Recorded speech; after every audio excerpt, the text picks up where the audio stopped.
Hello everyone, स्वागत है आप सभी का आपके अपने YouTube channel determination study platform में। आज की इस वीडियो में क्लास 12th के फिजिक्स का एक बहुत ही इंपॉर्टेंट टॉपिक का निपटारा करने वाले हैं, जिस टॉपिक का नाम है वैद्युत क्षेत्र की तीव्रता। ठीक है, इसके डिफिनीशन के बारे में, इसके यूनिट के बारे में, इसकी बीमा के बारे में, डायमेंशन के बारे में, इन सारी चीज़ों को हम अच्छे से समझने वाले हैं। तो देखिए, सबसे पहले अगर वैद्युत क्षेत्र की तीव्रता की परिभाषा की बात करें तो इसकी परिभाषा क्या होती है, बहुत ही सिंपल भाषा में मैंने यहाँ पे लिखा है, अच्छे से आपको समझ में आ जाएगा।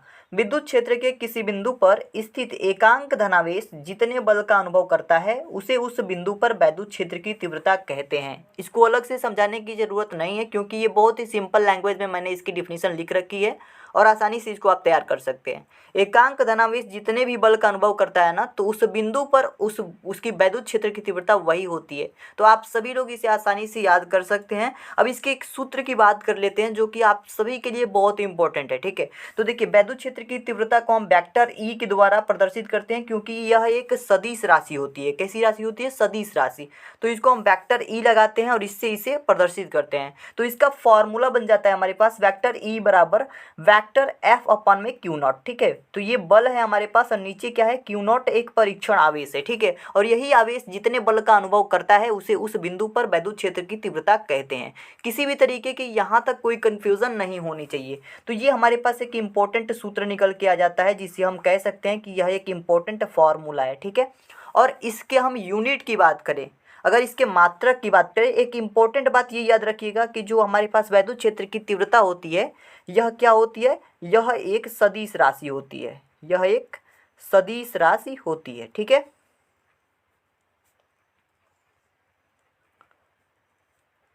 तो यह क्या है? सदिश राशि है। ठीक है, दूसरी इंपॉर्टेंट बात, इसके अगर यूनिट की बात करें, ठीक है, अगर इसके मात्रक की बात करते हैं तो इसका मात्रक क्या हो जाएगा? तो देखिए, मात्रक हम यहाँ से याद कर सकते हैं, इसका फॉर्मूला होता है एफ अपन में क्यू। एफ क्या है? बल है। नीचे क्या है? क्यू आवेश है। ठीक ना, तो ऊपर हमारे पास बल है, बल का मात्रक न्यूटन, तो इसका मात्रक हो जाएगा न्यूटन। और हमारे पास बट्टा है, तो बट्टा को हम प्रति कहते हैं, और क्यू नॉट जो है एक आवेश है, परीक्षण आवेश हो या फिर किसी भी प्रकार का आवेश है, आवेश है, उसकी प्रवृत्ति क्या है? एक आवेश की है। तो आवेश का मात्रक होता है कूलाम, तो यहाँ पे हम कूलाम लिख देंगे। ठीक है, तो न्यूटन प्रति कूलाम, ये हमारे पास इसकी यूनिट पता चल जाएगी वैद्युत क्षेत्र की तीव्रता की। तो वैद्युत क्षेत्र की तीव्रता का मात्रक न्यूटन प्रति कूलाम, और यह एक कैसी राशि है? सदिश राशि है। इन दो तीन बातों को आप याद रखेंगे। ठीक है, तीसरी इंपॉर्टेंट बात, ठीक है, अब तीसरी भी इंपॉर्टेंट बात सुन लीजिए। वो इंपॉर्टेंट बात है इसके बीमा के बारे में। ठीक है, तो इसकी बीमा अगर बताएं, देखिए, इसकी बीमीय सूत्र की अगर बात करते हैं तो ऊपर हमारे पास एफ है, यानी कि बल है। बल की जो बीमा होती है, यानी कि जो न्यूटन हमारे पास है, न्यूटन, तो इसको हम लिखते हैं mL/-2 अपन में हो जाएगा हमारे पास कूलाम। और क्यू की बीमा जो है हमारे पास, आवेश की जो बीमा होती है, आवेश की बीमा होती है एटी। क्या होता है? एटी। तो इन सब को अगर हम सॉल्व करें आगे की तरफ, थोड़ा सा इसको हम मॉडिफाई करें, तो mL/t, देखिए यहाँ पे mL/t, टी के पावर -2 है और ये टी के पावर 1 है। अगर ऊपर ले जाएंगे तो -1 हो जाएगा, तो -2 -1 -3 बन जाएगा, टी के पावर -3।